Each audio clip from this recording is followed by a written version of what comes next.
Johnny the fuck Minerals, who I don't even view as a real human being. It's guys like Minerals. Let's have it right. He's not on my radar. I don't care about him. You got the Minerals to one of them brown envelope mobs. No Minerals. Minerals. Big up Johnny. Let's have it right. Do you know what I mean? Johnny Minerals. The realness of this guy. Minerals. Let's have it right. Minerals FC. Need proper winning minerals, man. Let's have it right. I'm just a brown envelope, or I'm Absolutely screwed. Let's have it right. Brown envelopes. You brown envelopes from the club. You got the Minerals to fight for his place. You are in the woods wronging. Thank you, mate. Appreciate you taking the time out to say that. Cheers. This one's for you. Greetings from Centre Parks, by the way. That's the background.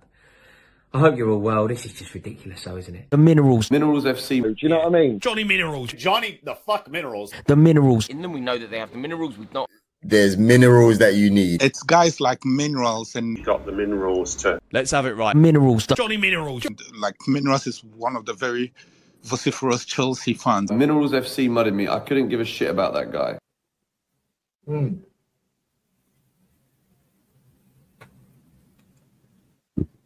have it right. Hey, Johnny's got the fucking minerals, mate.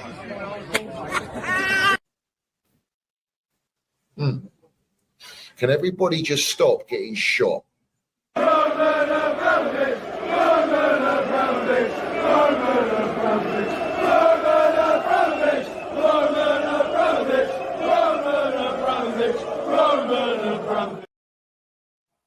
So have it right, up to Chelsea, up to Minerals FC, big up to every single one of you live and locked in. I hope everyone is doing well and winning life. First and foremost, you know what to do. Smash to piece that like button. Make sure you hit the subscribe button. You got the notification bell, ding dong, let's have it right, so you know when we go live. And we got the Minerals FC Ultras membership down below in the description. Salute to all the Minerals FC Ultras. Salute to our Chelsea old boys. We see things they'll never see. And salute to no surrender mentality. Big up to all the Ultras, mate. Let's go. Welcome, Sizzla, bruv. Welcome back, my geezer. How are we doing? Yeah, good evening, Johnny. Good evening, crew. It's been a while. What can I say? One step forward, two steps back. That seems to be Chelsea at the moment, on the pitch, off the pitch. So yeah, we're sitting in ninth. I'm a bit worried that we're wasting games left, right, and centre. And even though it's early in the season and we've not really talked about it yet, I think we're losing track on top four. I really do. We've had the games that we've lost have been relatively easy games. We've got some really tough games coming up. And besides the Liverpool game, which at the time was unreal, but in retrospect, the fact that they're well and truly in the mud, it wasn't actually such a spectacular result. So we've dropped some silly points to Palace, to Sunderland, to Brighton. And if we don't watch it, we're going to be cut adrift, sat mid-table, and then we're going to miss out on Champions League because there's some teams that are really going at it hard this year who haven't got European commitment. And for a club like Chelsea, we need to be challenging for the title, not thinking about top four, but failure to get in top four is a disaster. So yeah, that's where I'm at the moment. Some of the players I'm not convinced about. I'm really pleased about Josh. He's been really good. Good to see him come through. Obviously, good few cameos from Esteval. Even Enzo's looking all right, which is bizarre. But yeah, a lot of them. It was average. It was bang average on Sunday, on Saturday. We just couldn't break the team down. We had no movement or anything. So yeah, I'm a bit worried, Johnny, that we are starting to lose track on the top teams and basically giving Arsenal the league. Because we should be challenging them right now. Yeah, I mean, is it fair to say that 4 years now into the project, into Clown Lake, that we're Club World Cup champions, we're world champions. So surely we should have gone in the market, showed the intent to compete for Champions League and for the Premier League. everyone was talking about title charge at the start of the season, even with the transfer window that we had. And now all of a sudden, it's back to life, back to reality settings where when you talk about some teams that don't have European football, well, I can name one, Manchester United, who play literally one game a week, apart from domestic cups. Yeah. They beat Sunderland at home 2-0, clean sheet. They beat Brighton 4-2 at home. We lost to Brighton at home 3-1. We lost to Man United at Old Trafford, and we lost to Sunderland 2-1. And United are in the absolute gutter, and they were last year. They was 16th last year. They finished. They lost to Spurs in the Europa League final. Their manager was one error and a nutsack, Amorim, until our game, where our game come up, and we just laid bare like Lily Phillips, bruv. You know, Bonnie Blue Coast settings, right?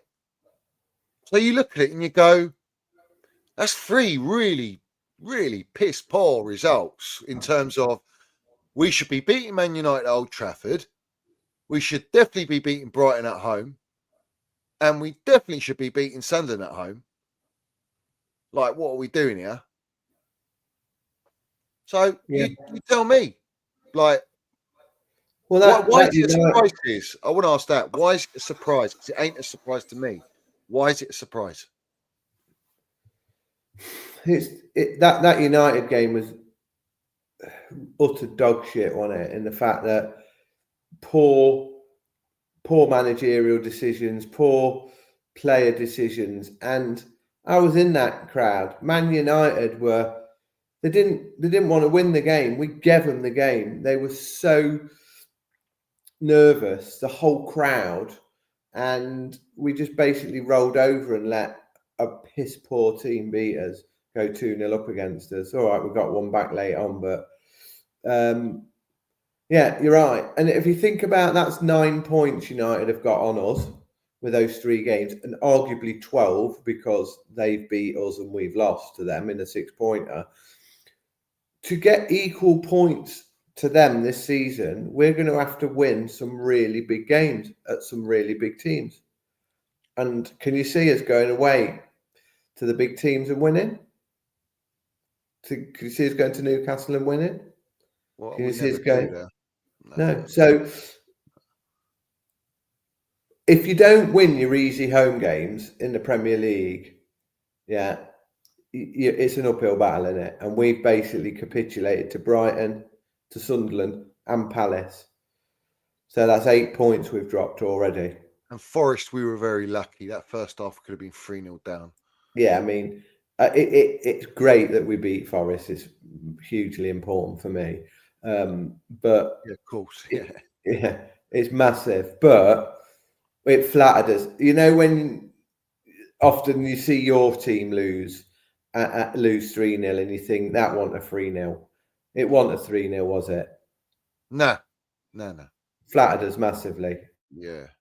Hugely. I mean, don't get me wrong, they're dog shit. They've got 1 point since August the 20th or something. They're dog shit. But we're not. I don't know. We're not playing well, Sis. That's the bottom line, isn't it? I think we're not playing well. The manager's clearly not content with the squad, even though the board have muddied him and the ownership have come out publicly with the brown envelope saying, you know, no, we don't agree that we need a centre back and a goalkeeper and this and that. You know, so Maresca knows. I was saying yesterday to all the ultras, Maresca's not stupid. He's been under Pep. He's been part of the treble winning team, like cigar holder, what you want to call it, to Pep. But he knows what it takes to, you know, have proper experience and players and winners and that winning mentality. And he knows Chelsea are nowhere near it, bruv. Yeah, clearly. Right. He's also been told and scripted that he's got to keep rotating players because we need to keep their value up and their relevance up. So if you notice, every single game we go into, the lineup's always different, majority of the time. And that's not even just because of injuries. It's not even when we don't have injuries. He's always making tinker. He thinks he's Ranieri, bruv. You know, tinkering about every game. So you're not getting any consistency. You're not building momentum. You still haven't addressed the most important positions in the goalkeeper. You've lost Levi Colwell, who's apparently your main centre back, and you've lost him for a whole season. So you're not going to replace him. You're going to accept players that, like Trev, who can't play your system and was exiled. You're going to bring through Josh, who looks, of course, he's Cobham boy. For our academy, we know he's got talent, but is it fair to the kid to just throw him in like that and put him under all that pressure? Absolutely not. He needs to be bed in and eased in as a player like that. It seems like every player in the team and in the position is going through that development process because they're all fucking young. And then you got Trev getting all the pressure on him. Fofana's never fit, and when he is fit, he's not even putting him on the bench. Like what game was it? The game before it was Champions League, Ajax. He didn't even get on the bench, and he was fit apparently. Then you look at Tozin, Uncle Tozin. You know, he's playing 1 minute and then he's not playing. So you've got no consistency at the back line. Reece James doesn't play London derbies these days, and he's in and out. Gusto's suspended. We've got more red cards than any team consistently, bruv. So we're getting red cards galore. So we're just he's forced in changes there, granted. And then you go to the midfield. You've only really got again Enzo Fernandez and Casado. Casado's with a knee. Enzo's come back from international early, so he's not fully fit. Lavia is never fit, bruv. I mean, he can't play more than 60 minutes, and if he does, he might be out for another 16 weeks. And then you go to Santos. He's not ready. I don't care what you tell me. Asugo, who we bought from Sporting with Quendadil, he's fucking he's out for 12 weeks. And then you go to the front line and you go, all right, no Dilap. So that's our main striker, no Dilap, our actual out-and-out number 9. We bring back Mark Gui. So now Mark Gui's starting games for us, leading the line. And João Pedro can't even fucking buy a shot, let alone a goal. And then you got Kittens, who doesn't really get a sniff, and Baby Lurch, Garnacho. And on the right, you got Esteval, granted, got the most high ceiling out of all these players. He's a baller, all right? But he needs to be bed in. Like, you can't put it all on him, all right? And then Neto, who decides to have a stinker, and then he decides to have a really top performance. And you got no Cole Palmer, where no creation. So when you look at it, really, and you deep it, right? We have not got a title-winning squad, right? We don't have backup. Like for like players in both position in all different positions. It's just a fucking joke. It's the squad building's why we are where we are. It's not Maresca. Like Maresca, granted, his decision making, he's a rookie. He's a fucking rookie. You know, like winning the Club World Cup and the Conference League, we should be winning that anyway. All right, with our eyes shut. All right. But winning the Club World Cup against PSG has made everyone believe. And I knew it when we won it. I said, this is going to fucking bite everyone in the arse. Yeah, not me. I'm not getting fooled by that. All right. A one-off game, anything can happen always. And we're Chelsea. Yeah. And we can bring that out of us. Right. Granted. But if you're talking to me about title charge and Champions League charge, yeah, it's not happening, bruv. It ain't happening. Your spine's not there. And Maresca knows it. He fucking well knows it. And he only knows one way of playing. And that way of playing ain't working. Yeah. We were well off against Sunderland. You look at the goal, the Sunderland goal, the second goal, right? The winning goal. Yeah. And everyone was coming with death threats at Chalobah and Tozin, right? Now, granted, they could have done a little bit more. Like Tozin, Bambi on ice. He's got long legs. He could try and do something. If you can see the pen, fuck it, is what it is. You still got a chance to save it, right? Even though it's Sanchez in goal. Trev, he's thinking as a defender should. If I go in, all right, I can see that there's 2 Sunderland players running in and there's no Chelsea player near them. So if I go in there and I don't win that ball, you got 2 players that he can square it to. Right? So Trev's thinking he's stuck in a bit of a catch-22 position, right? Now, I'm not defending Trev in the sense that he's still poor defending, either way you look at it, right? But when you look at it and deep it, Casado, Santos, Cucurella, Reece, nowhere to be seen. Allowing their players to just run in and have a free shot. That He's where it's like you draw the line and go, you can't be doing that against Sunderland or any Premier League team. Why were we not doing that against Liverpool, bruv? You know, how come we weren't playing like that against Liverpool? Why are we playing like that against Sunderland? Because it's inconsistencies. John Terry come out the other day, Paul Merson, Frank Leboeuf, Pat Nevin, they all come out and say the same thing we say. This team will always go up and down and be inconsistent. Even Gary Neville, yeah, who wants to come at white Englishmen all day long, yeah, all right. This guy, yeah, who should be banned from Sky, bruv, this guy, this fraud, bruv, yeah, but he's got hotels galore with the Glazers and all this shit, right? All right, he even come out and goes, they're up and down because of no experience. We didn't buy experience, and now we've lost a game or a few games, and the fan base are having a meltdown. All right, if they're not blaming the manager, all right. The reality is, what are they saying?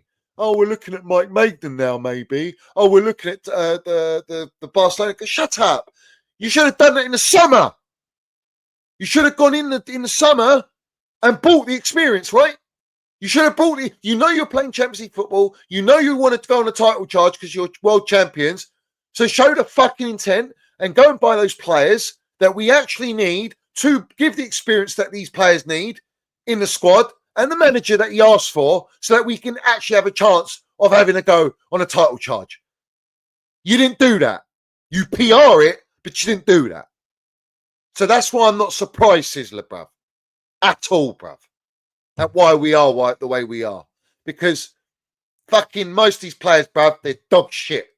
They're nowhere. They're nicking a living playing for Chelsea. They're fucking nicking a living. They can't believe their luck that they're playing for our elite football club. That's fact. They're barrel scrapers, aren't they? A lot of them. It's fucking distinctly average. You're right. Santos is not up to the speed of the league, is he? He could put him in Strasbourg last season and whatever, but doesn't seem up to it for me. Garnacho, really? Have you seen anything from him that makes him look special? Average. Gittins, seen anything that looks special? Oh no, but he done that control with his back being offside, didn't he? Went like that, controlled the ball. Yeah, and you missed out. You missed out. What's the name? What's his called? Benissimo or Bonanotte or whatever. Oh, Bonanotte, the Seagull merchant on loan. Yes, yes. What a baller, eh? Fucking hell, he's going to clear. He's going to go on a title charge for us, isn't he? He's exactly the number 10 we need. And Cole Palmer replacement. And then Bajashile played one game and he's out for again, isn't he? He's out for 10 years again, stealing the living. Denzel Washington's come back. We paid 12 or 18 million for this guy. He's back. Mark Gui up front, bruv. Let's be real, sis. Yeah? Come on. Not ready, is he? Fuck me. Is he? What? I mean, that's an understatement, isn't it? He's not ready. I'm not coming at the kid. It's not his fault. You know? Majority of these players ain't their fault. They can't believe their luck. He's starting the line for the Club World Cup, the world champions, and we've got him playing up front with us. And like you're right in the fact that look, everybody can concede a goal, can concede a goal, and it was sloppy. The worst thing about it was, which a lot of people aren't picking up on it, both the centre halves were ahead of the play. Yeah. When one long ball gets looped over, and both of them are ahead of the ball in the opposition's box. That's Sunday League stuff. If you've got a striker up there, one goes in front, one goes behind. Both of them were ahead of them, so they were playing catch up from the start. But the fact is, we shouldn't be going into the 92nd minutes 1-1 against Sunderland, should we? We should be 3-4-1 up at that point. So if there is a late breakaway, it's not the end of the game. We didn't have one chance in the second half. No, we didn't. That's the point. I was saying we didn't create. We don't create. You know, look, I'm not lauding United here or anything, but United won 4-2. They let in 2 goals, but they scored 4. You're going to have home games like that when you're full of goals. We should be capable of putting 3 or 4 goals past a team like Sunderland at home in the Premier League. Yeah. And therefore, if there's one, if there's a loot ball in the last minute that comes over and they get a consolation, we still go away with 3 points. The fact that we did not create one chance in the second half, it is the real issue here, in my opinion. Right. Yeah. And who's our main source of creation? Let's be real. Palmer. He draws 2 players to him, even though he's playing number 10. I believe he's a right winger. At the end of the day, Cole Palmer FC. And he's out. Like, we can't rely on him right now. I don't think you'll see Palmer back till the new year on top form, because he might come back for the odd game, but yeah, he's not going to got be the World Cup to think about, and he's thinking about the World Absolutely. Cup, so he's not gonna take too many risks. I think that's why he doesn't want to have surgery, but he might have to have surgery, and if that's the case, he's out for a lot longer. A groin issue can always come back, and you saw Hato when we won against was it Liverpool? That was it, and he jumped on him. Yeah, and he went all fat. He was in pain just by walking, standing. Put him out for another fucking. Yeah, exactly. So listen, let's ask the question: have Man United got better front three than we have up front? Yeah. Have they had a better transfer window than us? Yeah. Yeah. What about Arsenal? Arsenal have conceded 3 goals all season. I mean, I look at their stats of the opposition. They're having 1 shot on target all game. All right. You got Merce coming out going, it reminds me of the Chelsea of Mourinho's Chelsea. All right. They are top of the table. They are well-oiled machine right now. We got them coming up very shortly after Barcelona, straight after Barcelona game. I'm very fucking worried right now, because when's the reality gonna hit? Let's be real. Like, if you can't even beat teams like Brighton and Sunderland right now, and a Man United that were in the mud when we played them, right? What chance you got of an informed Arsenal? We're going to Spurs after Wolves midweek. Wolves are having it's fucking toxic at Wolves at the minute. The manager's going like that to the crowd. He's fucking giving it all this. They're saying, fuck off, sack him, get him sacked, get out. The players are having it out with the supporters after the game around the car park, meeting in the car park settings as happening at Wolves. He's toxic. They lost in the last minute against Burnley. They got a Carabao Cup. This manager's not getting sacked. Are we going to be the one that sacks him, or are they the ones that are going to have a lifeline? I'm worried about that game, believe it or not, away at Wolves. And then straight after that, we got Spurs away. And if we lose to them, and the other thing, what worries me, I'm going to Wolves on Wednesday. Maresca, I haven't forgiven him for last season when we took that team up to Newcastle, and they basically just they just went out the cup, didn't they, that night? They were piss poor. So if he puts in another performance like that, whereby he basically says, don't try to the players, and he plays a shit team, and we go out to Wolves, then we've got Spurs away. Bruv, that's the one game I say every year on my channel. That fixture, there's no fucking... They'll all be coming back to your channel if those 2 games will be coming, Johnny. Tell you, mate. Listen, fuck anyone. Yeah, no one's coming back. But I'll tell you this now. Spursy, yeah, I don't care what condition we're in. I don't care. I don't care about the ownership for this game, for this one game. That's all out the window for me. This is beat them or fuck off. Yeah, I don't want to hear it. I don't want any excuse. This is 3-point lane. I don't care if it's Dumbo Frank. I don't care if they're on form. It don't matter. I don't give a shit. There's no excuse. 3 points, end of. Yeah? Agreed? There's no fucking free card here. No get out of jail card for Spursy away. Spurs at home. The last time we lost to Spurs at their ground was under Jellyfish Potter, bruv, and that one cut like a fucking a knife, bruv. Yeah. And I remember Potter was getting the death threats, if you remember the night before. Yeah, the so-called He death threat. ZX, didn't he? Do you remember? Yeah.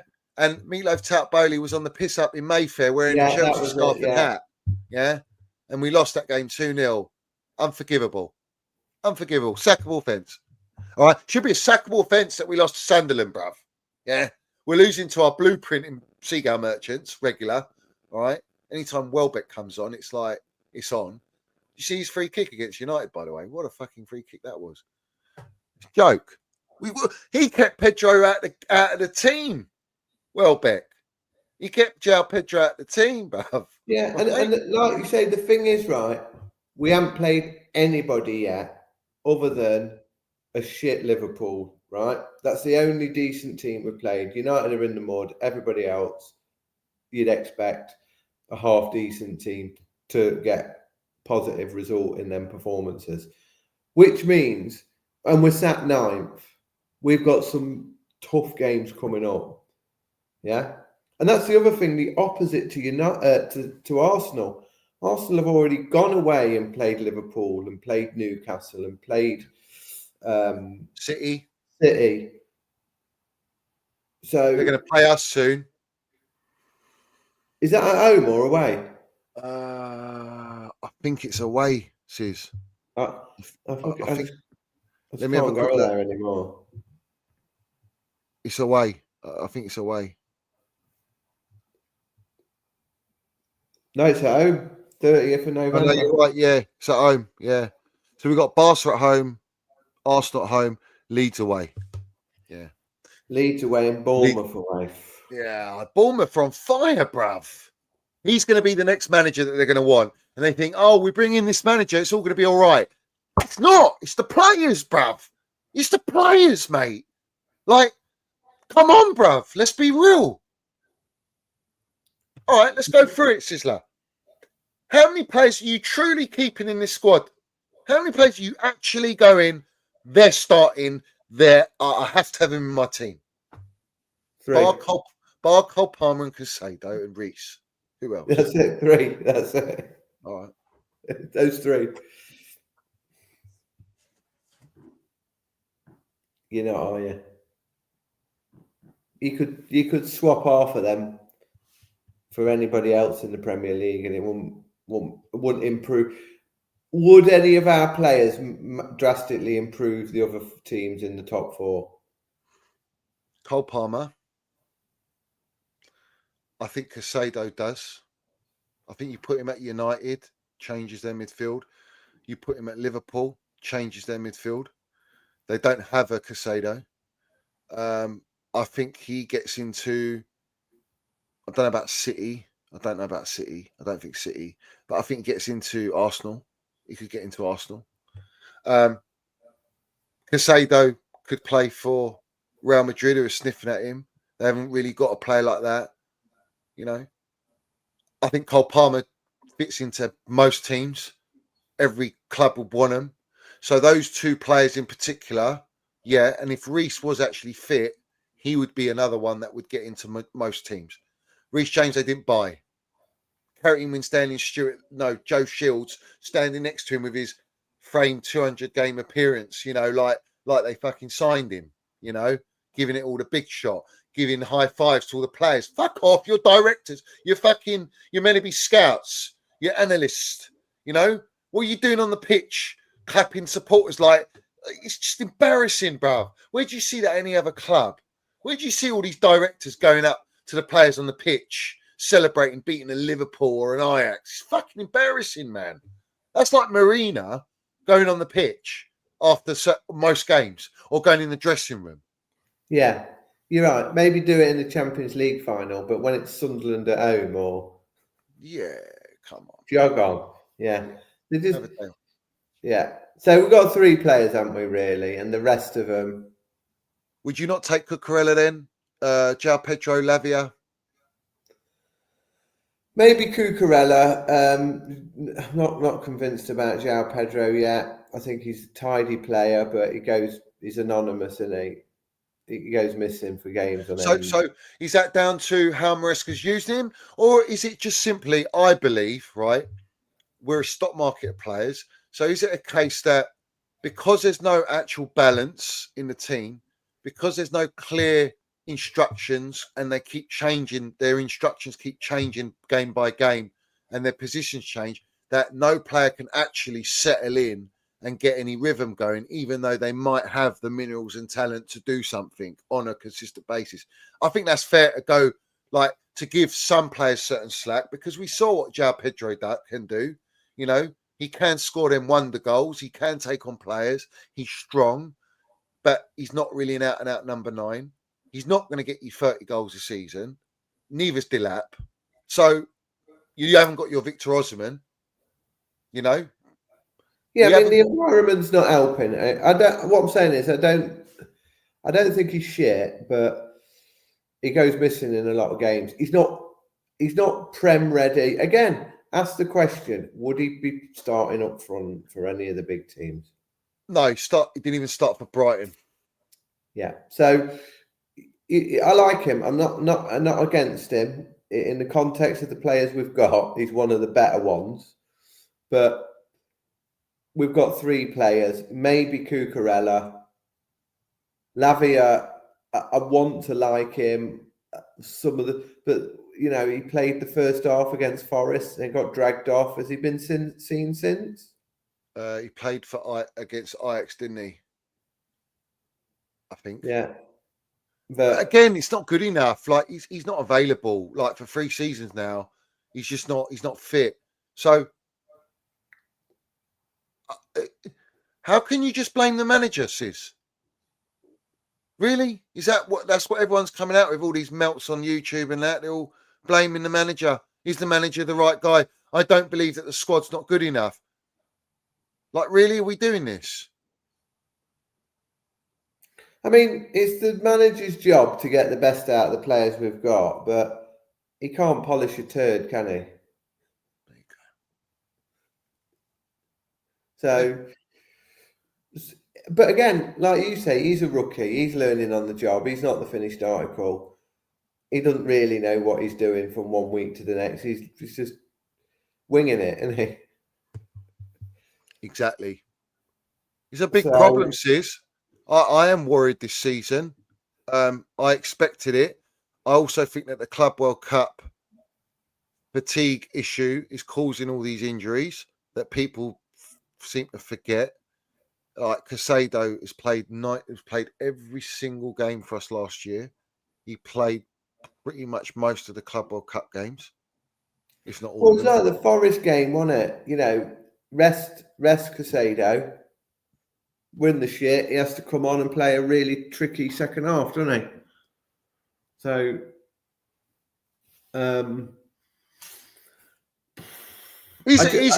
what about Enzo Maresca? Is he overachieving?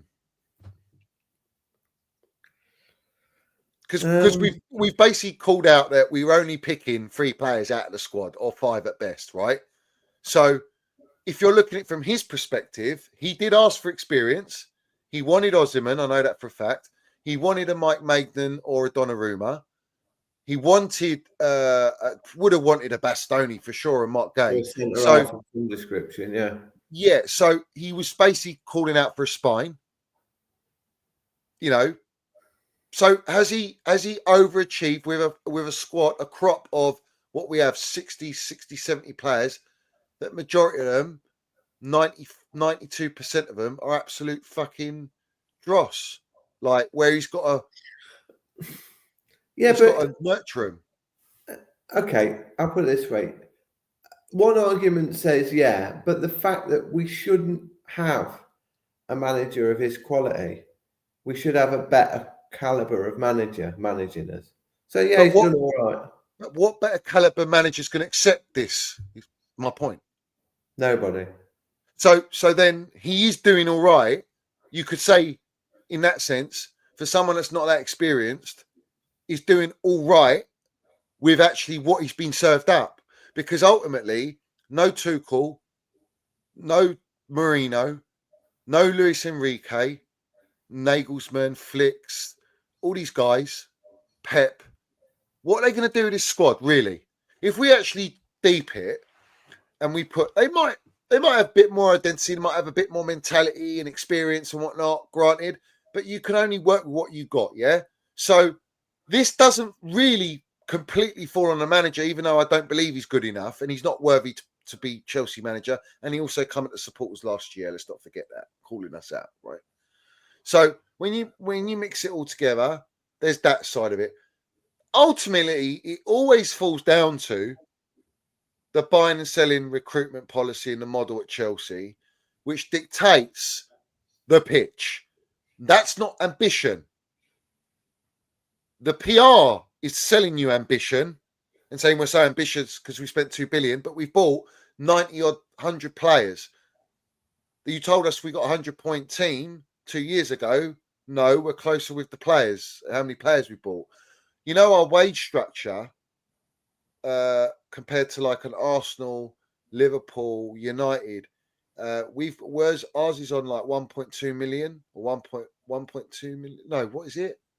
3.1 million or something. And the others are 3.3, 3.4 million wage structure, like how much they spend on wages. And they've only got 26-man squads.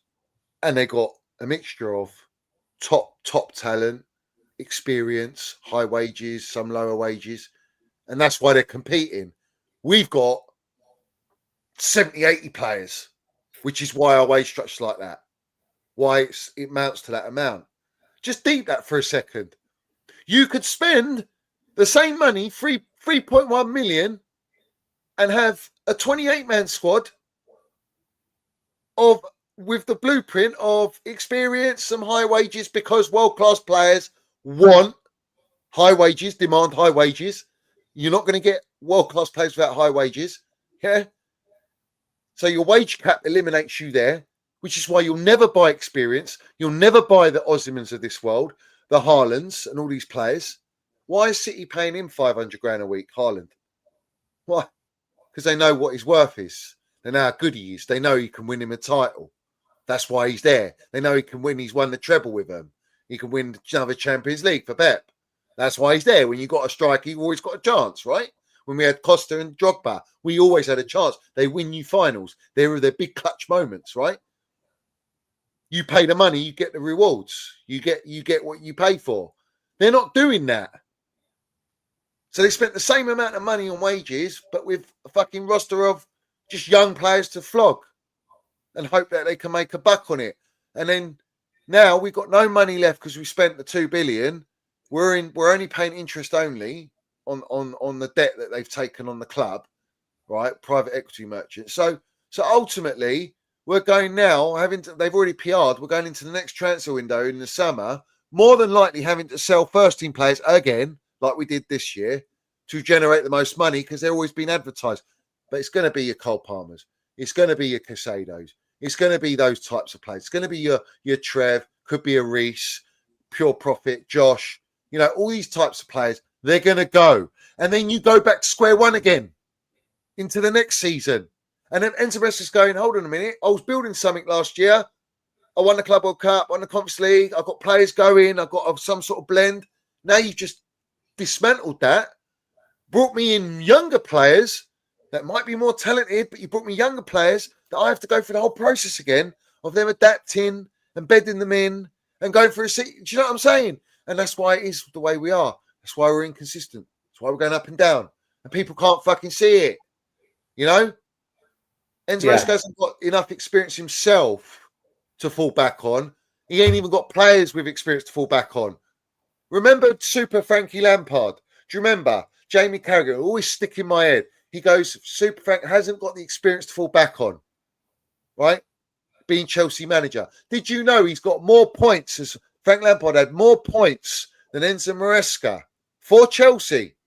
When he took over Chelsea, the first stint, he had more points than Enzo Maresca, bruv. Right?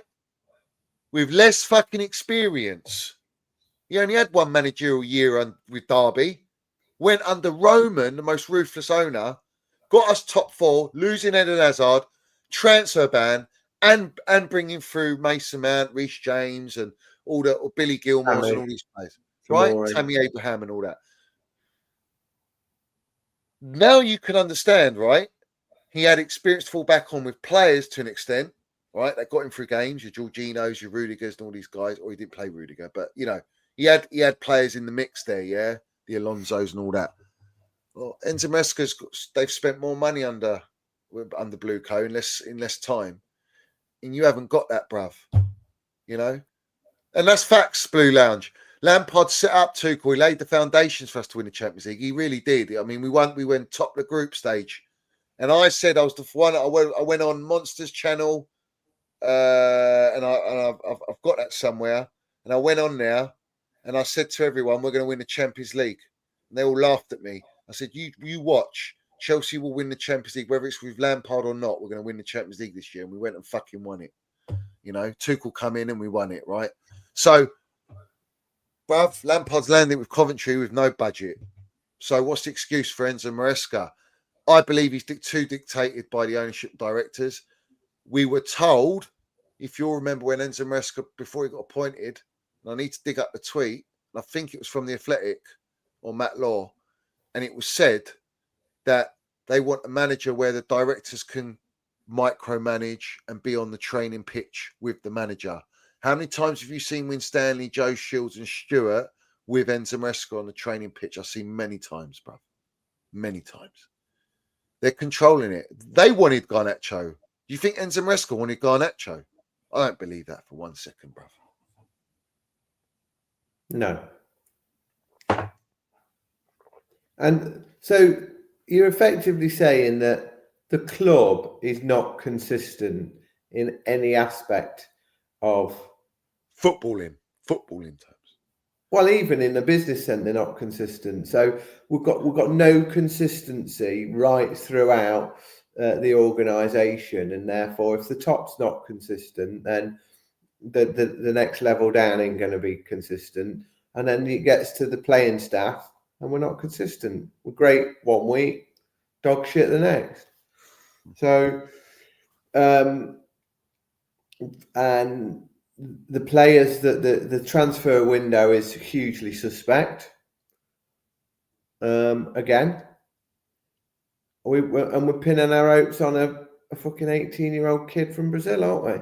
Yeah, who's going to get flogged for a massive pound note, bruv? You know, look. Let me put it to you this way. Like, let's just argument's sake. All right, top 4 is what Chelsea are aiming for. The owners know it. The owners want it. They need that revenue. They still can't get a front of shirt sponsor. They can get one on the sleeve, but not on the front of the shirt. All right, which is just. Do you know what amazes me about that? Let me just cut in. It's like big news, isn't it? Oh yeah, Chelsea might be getting a fucking sponsor on the shirt or on their arm and all that. It's like that's news for every other club every other 91 clubs in the football league. They just get a sponsor at the same time of the year, every year. It's not news, is it? You just get a sponsor. Ours is like, oh, we might be getting one in 3 weeks' time. It's bullshit. Just get a sponsor. And do you know the worst thing for me is get a charity on there. If you're not going to have a sponsor, have a foundation. Do some good. Do you know what I mean? Every game that they have played without a sponsor, they could have had a worthy cause on the front of the shirt. They've got the Chelsea Foundation to start off, haven't they? Yeah. It's all, everything with these owners is about. Look, let me put it in simple terms, right?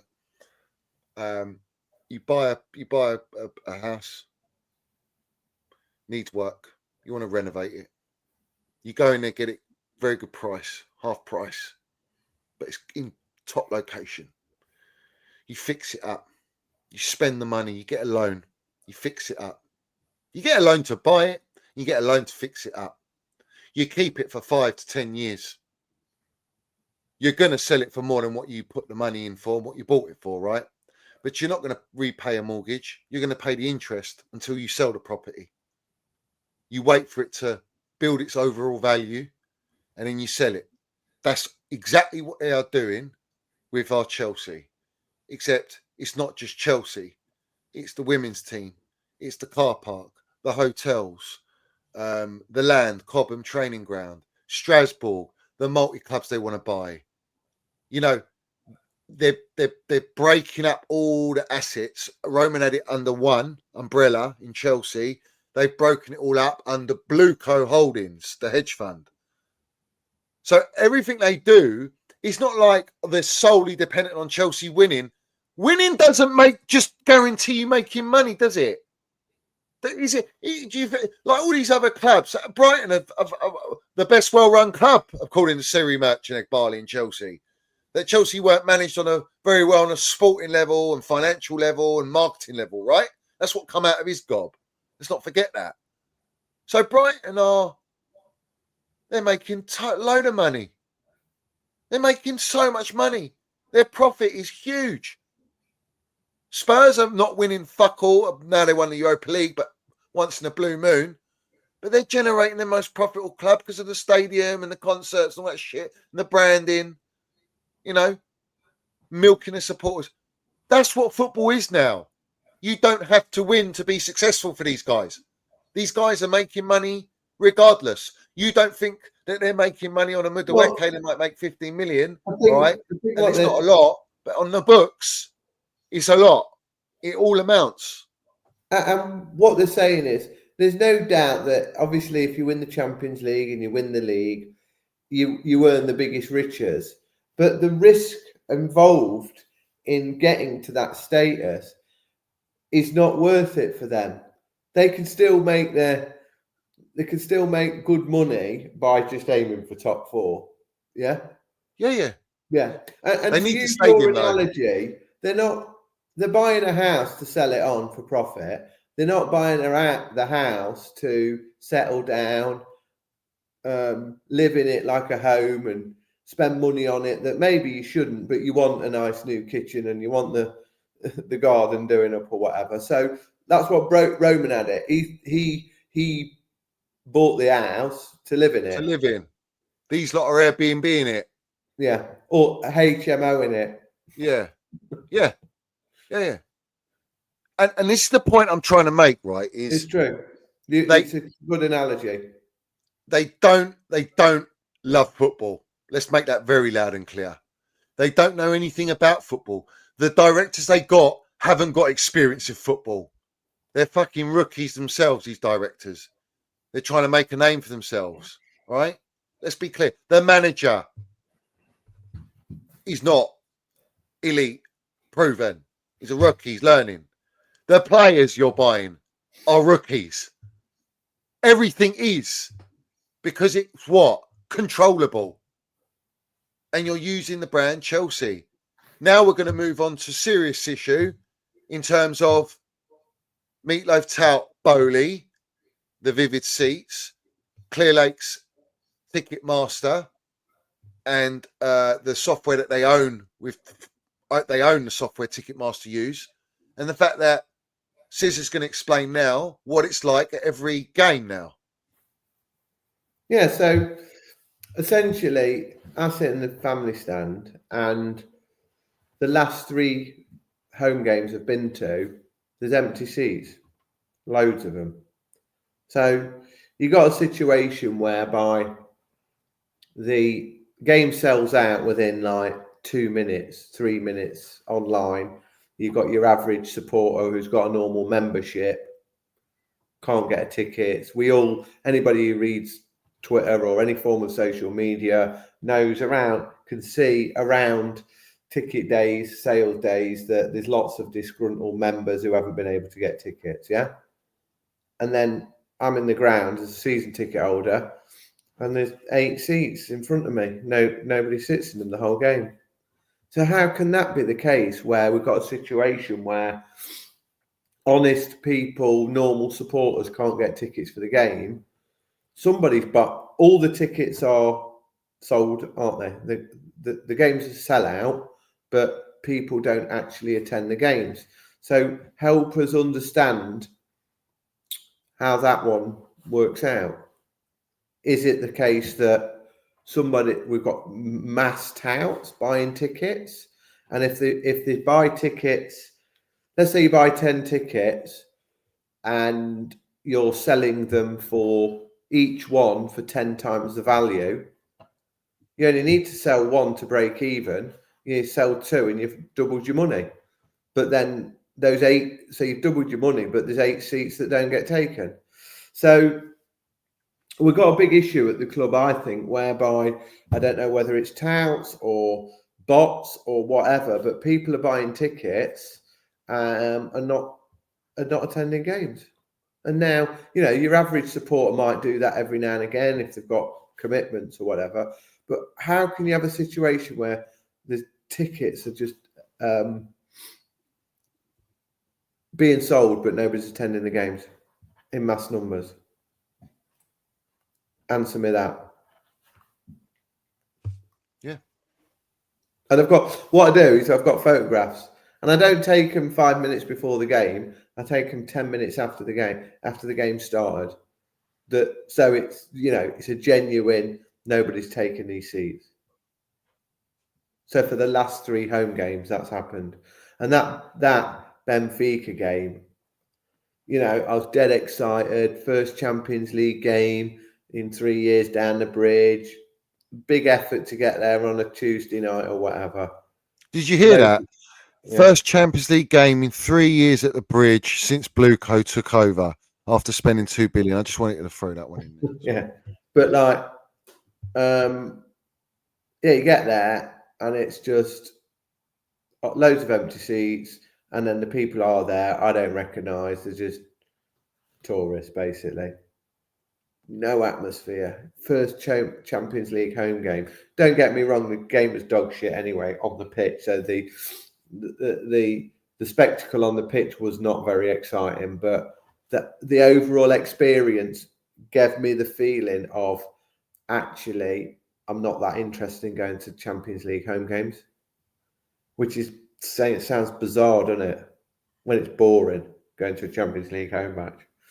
So I don't know to those. I don't know what's happening. Are the tickets being sold to third parties? I don't know whether it's the club related. I'd hate to think that, in truth, but it won't put it past them. I just think that we've got a situation where people are getting hold of the tickets to make money and sell them on at extortionate prices. And what that therefore means is they don't actually have to sell all of the tickets that they're buying. They only have to sell a small number of them to get their money back. And I'm just there talking about one game. If these people are doing it on an industrial level over a number of games, yeah, they might lose a bit of money on Sunderland at home or Ajax at home or whatever, but they'll make it back when it's Liverpool at home, when they are selling them for £500 a ticket for what is a £50-60 ticket at face value. So yeah, it's not good.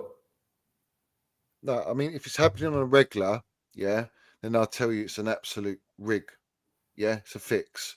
So what they're doing is they are the ones that are taking them and selling them, bruv.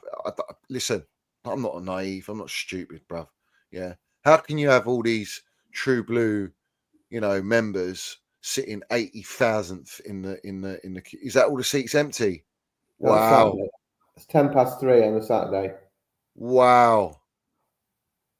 Do you know what I mean? 1, 2, 3, 4, 5, 6, 7, 8, and in front as well. Yeah. That's Sunderland. Yeah.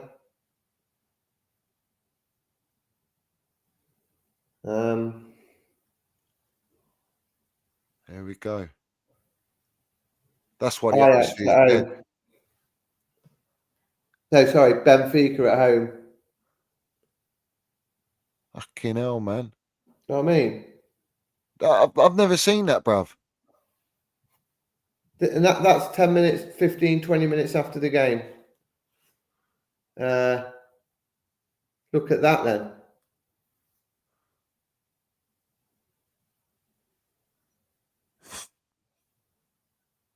That's a lot of seats, mate. Do you know what I mean? I think, yeah, what game is that? They're outpricing supporters, and they don't want the proper Chelsea working class supporter no more because they got the voice. They're like Benfica at home. That one I just saying. Benfica at home. Yeah. Jose Mourinho returning to the bridge, and that's what you got. Yeah, it's piss take, isn't it? So the games are selling out in like less than 5 minutes. You've got average members saying, I don't know why I bought that True Blue membership. It's a load of bullshit. I can't get tickets, blah, blah, blah. And then I've got 3 games, home games this season that I've been to, the last 3 home games. There's between 6 to 8 seats or 10 seats, rows of seats not being sold out. And I'm not doing that. That's not just there. Is it around the other side? Do you see it on the... I don't know. I don't know. My other I don't know. Because I'm in the family stand, maybe the tickets are the cheapest to buy and therefore they're easy to lose money on. I'm not sure. It looks busy around the ground, but I don't know what east, lower north's like. I don't know, but it's a piss take, isn't it? Yeah. If the game was rammed, right, and people were saying, I can't get hold of tickets, it's a disgrace, I can't go and take my lad to the game anymore, I could understand. But it's not. The ticket, nobody's sitting in the seats. So the game's sold out, the money you get, the club's getting the money. The game sells out within 5 minutes, and then you go to the game and there's fucking empty seats all over the shop. And that's just my road, Johnny. I'm not, there's pockets of cup 2s and 3s and 4s all over the shop. Do you know what I mean? Yeah. So it's a piss take. Yeah. And Brad's not wrong now. I did a reaction to Todd's interview, Tout Bowley's interview, and he was all glazing like a donut. Arsenal and their Diamond Club, which is kind of similar to where you sit, but slightly above. So it's like their corporate seating area, boxes and all that, and they pay like thousands and thousands just to have a season ticket, and then on top they pay per game as well. Like your that's the route they want. They call us customers, not supporters. They're trying to turn it into that's why you've got all these actors. You've got Ted Lasso there, you've got that singers, that Central C who's got a QPR tattoo, holding up Chelsea shirts and the megastar. It's like, fuck off, man. What are we doing here, bruv? You know what I mean? It's a mockery. You got all these actresses and Delvine, the model, and all this fucking Hollywood and Madonna and all that shit. Like, we didn't have all this crap, Madonna, the only thing you saw was Snoop Dogg with Roman Abramovich, Didier Drogba, you know what I mean? And Frank Lampard. You know what I'm saying? We had real G's back in the day, like proper running in LA and that. This is a mockery, bruv. It's Hollywood, it's pantomime, and the product shit. The product shit. Steve Jobs, he come out and he said publicly, bruv, yeah, China, their products are exceptional, bruv, yeah? They don't need marketing. They don't need to do branding because their products are unbelievable, yeah? But you go to America, he says, you got to brand it through the roof. You got to PR, it's so good, it's unbelievable, when in reality, what's the product? You've got to market it to sell it because it's not actually that great. The lifespan on these products ain't long. But the China products, they go on and on and on, bruv. That's what these are. And now you got news. Tout Bowley with Mark Walters is going to buy, is it the Lakers? He wants to buy, he's going to get an 84% stake in the Lakers. All right, NBA. He wants to buy cricket clubs. This guy's on a fucking mission to monopolize sport, bruv. And do you know why? Because he's got the AI Saudi backing. So he's got Saudi money and he's got the AI technology because everything's heading AI, bruv. He was talking about, right, supporters, customers, looking at something online, and when they walk in the shop, it's already laid out for them to try on, bruv. It's AI generated for them. They walk in with their name, they can try it on. If they like it, they buy it. Yeah? It's gone mad. It's going digital. Everything's going digital. They can control you. They got the data. They can control the algorithms. They can choose who they want, how much money they make. That's where it's going, bruv. Football's done. It's finished. So when all of these YouTube platforms and these journalists come out of all these narratives, they're all held accountable because this is what you're allowing to happen. Everyone's got a power to make a difference. Everyone's got a voice. Everyone's got a responsibility. everyone, if you spoke the truth, you can fight against it. Facts, bruv. You know, pressure makes diamonds, and image is what they protect the most. What's branding used for? To protect what? The image, the product. That's why they spend so much money on it. Fabrizio Romano, Ornsteins, and all these guys, they buy up all these Twitter accounts with pies and mash and copy and paste merchants. They buy all the YouTube accounts and give them Chelsea Megastore discount codes, bruv. All right? So that they're affiliated with the club. You know, they give them tickets to the games and hospitality. They invite them to tours. They give them gigs on Sky Sports and Talk Sport. They're industry plants now. They're sellouts. They're bought. Brown envelopes. So they're controlled. Therefore, they control the narrative to the masses, right? That's what it's about. Control the narrative to the masses.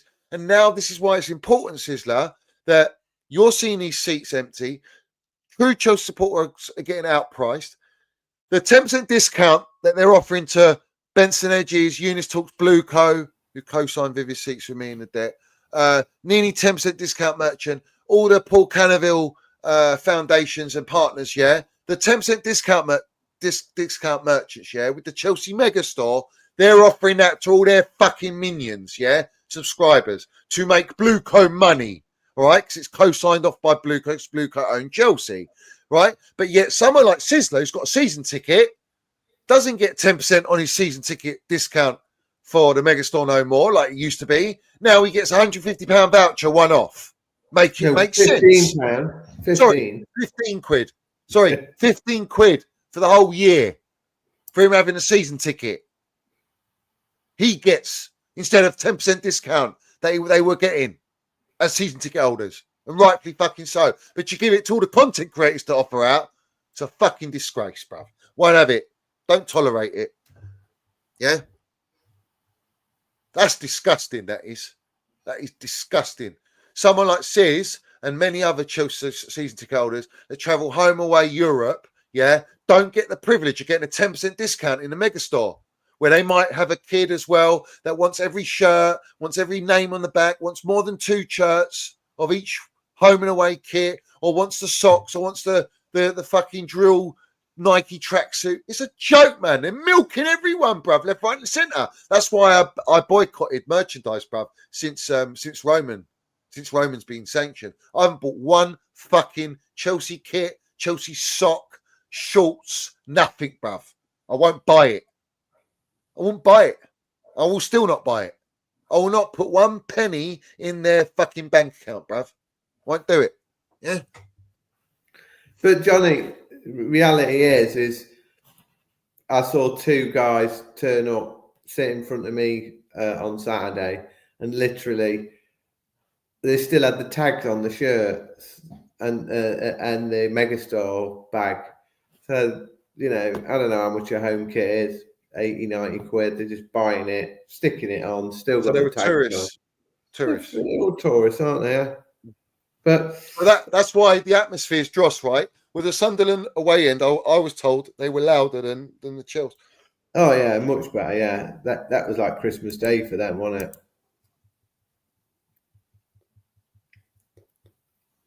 So, yeah, it's to try and bring it back to the football. We've got it all. I do want to. I just want to make it clear. All of this that we're talking about dictates the football. Is what I'm trying to explain. Is if your atmosphere is affected, that affects the players on the pitch, right? And it affects the atmosphere, which affects the motivation, the pressure, the mentality of the club, right? So there's that, right?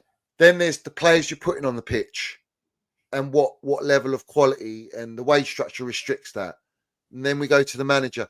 So then you've got all the PR and all these content creators that are feeding like it's the best thing since sliced bread with the most unproven model in the history of football.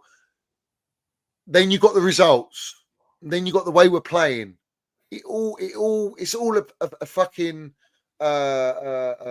ingredients of just bangers and mash. with no onion or gravy. It's just no lurpak. It's just dry, bruv. It's like eating dry fucking burnt sausages and burnt mash. You know what I mean? And then you're going, oh, let's gloss it up with a bit of fucking gravy. You know, we'll put the gravy. Let's just drown it in gravy so it makes it look like it's fucking the best bangers and mash you've ever had. Right? But it's not. It's lumpy not. mash with hard peas. Yeah. But yeah, let's talk football. I mean, we can do it all day long. Like, no, I'm just conscious of time, but I just think. Are we beating Spurs? I don't know. See, that's a fucking. I mean, that in itself is the biggest joke of all. I mean, Jumbo Frank's got quite a good record against us, hasn't he? Yeah, with Brentford, he has. Yeah, I mean, I was in the. I think I was in the shed. I was in the shed. Do you know what they were chanting, bruv? Chelsea get battered everywhere they go. At fucking home, bruv. You know? What is going on? We're the new Arsenal, by the way. I hope everyone realises that. We're Arsenal 8 years ago. That's what we are. You know, they go, we haven't won a Premier League. We've never been consistent in the Premier League.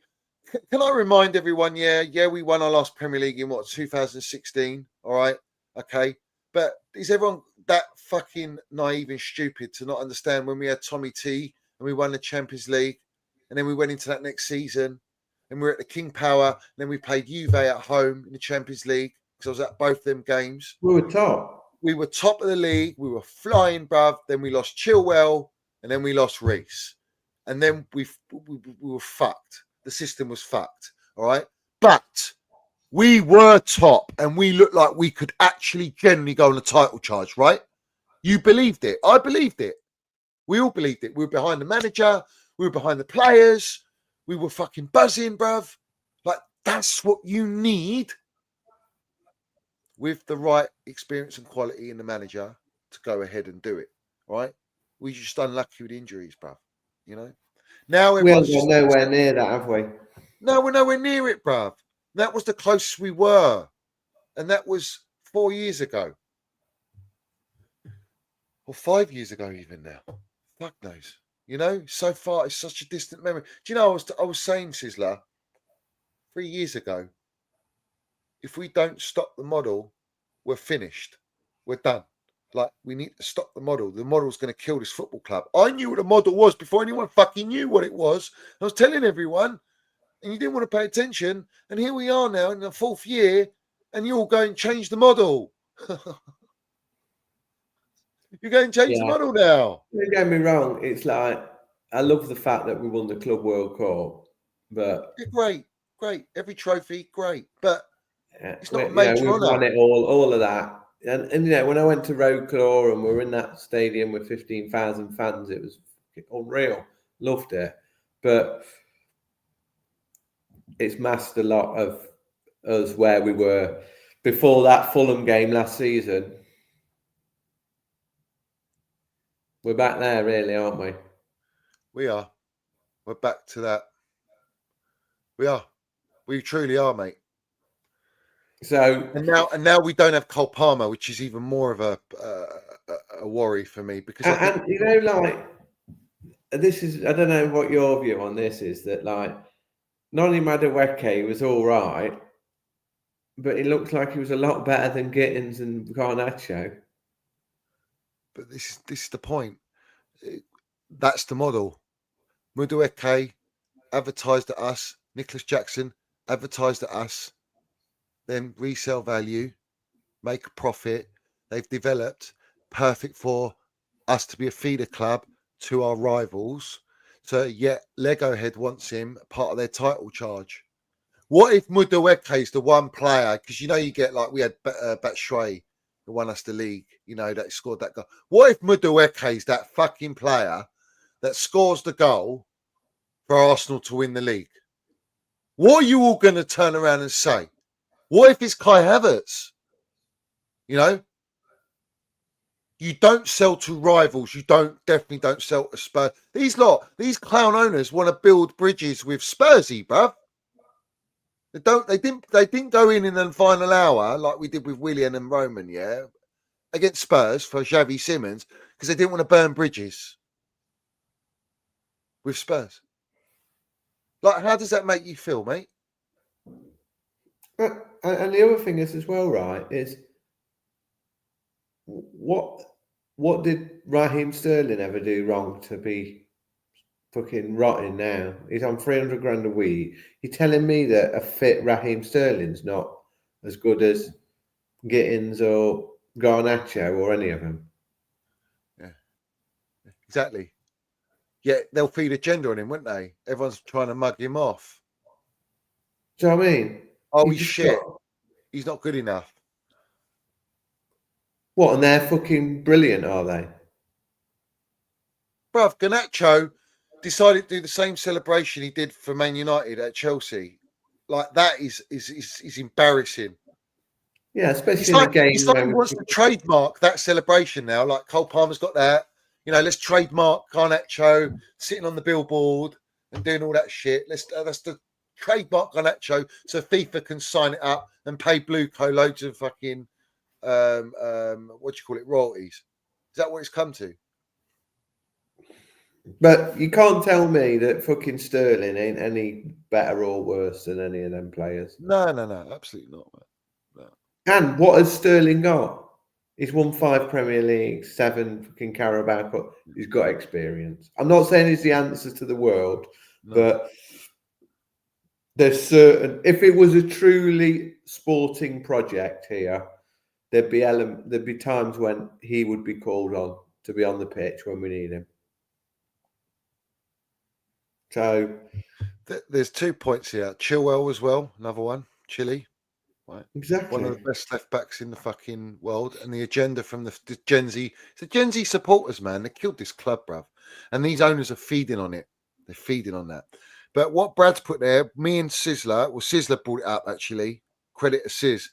He brought this up on our last, I don't know if it was the last stream we done, yeah, about back in the day, the prime of players was 28 years old, right? But you said that the prime of players now is almost like 23, 24. It's like Garnacho's in his prime. We're buying him in his prime in their mind, so that it's still got that resale value to go on and do. So they're using a younger. They're bringing players through younger and younger now into senior football. Like they're but they're trying to make out that the standard of their play is as good as it was when Chelsea had a team of 27 to 30-year-old full internationals and captains. That's my biggest beef. If you're going to turn it into a youth league, yeah, well, be honest about it and tell everybody. But we're not. We're pretending that we've still got a super team when we haven't. We've just got a bunch of kids. We're 121's team, aren't we? We literally are. Why do you think the Cobham players look as good as the ones they bought? Because the ones they bought are fucking shit. Yeah. But they're using Chelsea as the brand to buy these players. And that's why I feel sorry for some of our players that get a lot of shit. You know, I love Trev. The supporters love Trev. He's a solid pro. He's one of our best players. He's been disrespected. Big time, and hateful stuff said about him when he's a fucking lovely bloke. But in fairness, the standard which Trev's at, he'd have been a squad player for Mourinho, wouldn't he? Yeah. He'd have come in when we needed him. Now he's leading the line in our biggest games. So it's not his fault, is it? But they're what they're doing, and I've been saying it for. I'm tired of it, bruv. But when they sign all these players, like let's give example. Every player that signed for Chelsea always PR'd when they sign. The project's so exciting. This is going to be. We're going to be here. We're building something special at Chelsea. Every player has been sold the fucking dream. All right. Players like Esteval have been promised start for Chelsea at the age he is. He's not getting promised that at Barcelona. He's not getting promised that at Real Madrid. He's not getting that promised at Man City. Pep ain't guaranteeing this guy's going to start every game. No manager comes out and promises a player you're playing every fucking game unless you are absolutely world class. Not to a kid, right? Yeah, you're right. You're right. So Esteval's come to Chelsea out of all the other clubs that wanted him, going, they've promised me to play. They're paying me good money. They give me a long contract, so in case anything does happen, I'm covered. And deep down, I'm going to go for my move where I want to go. It's a stepping stone. Delap can't believe he signed for Chelsea, bruv. João Pedro can't believe he signed for Chelsea only because he was at Brighton. What's his name? A lot of these players, bruv. Fucking Washington. They're using the brand of Chelsea to sell the project to the players, aren't they? But it's not Chelsea as was. Do you know what I mean? It's a Fugazi project, and now Palmer, who wasn't top dog at City but was being groomed, all right. He knows what an elite fucking squad looks like. He knows what an elite gaffer looks like, right? He knows, yeah. He knows he's at Chelsea and he's top dog. At City, he's not top dog. He might be if he stayed a little bit longer and whatnot, but he's not top dog at Man City. But he's top dog at Chelsea. Now it's the Cole Palmer brand.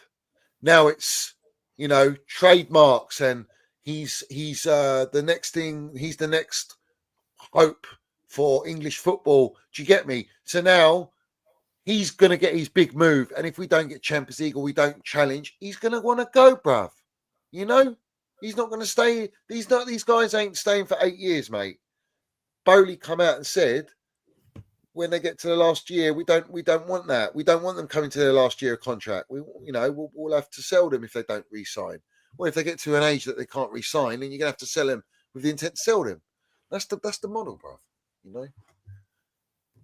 Palmer's gone. I think Casado's gone. Then what are all these melts going to say? What are we building? It will be interesting that at that point, won't it? When one of those two goes, how they spin that.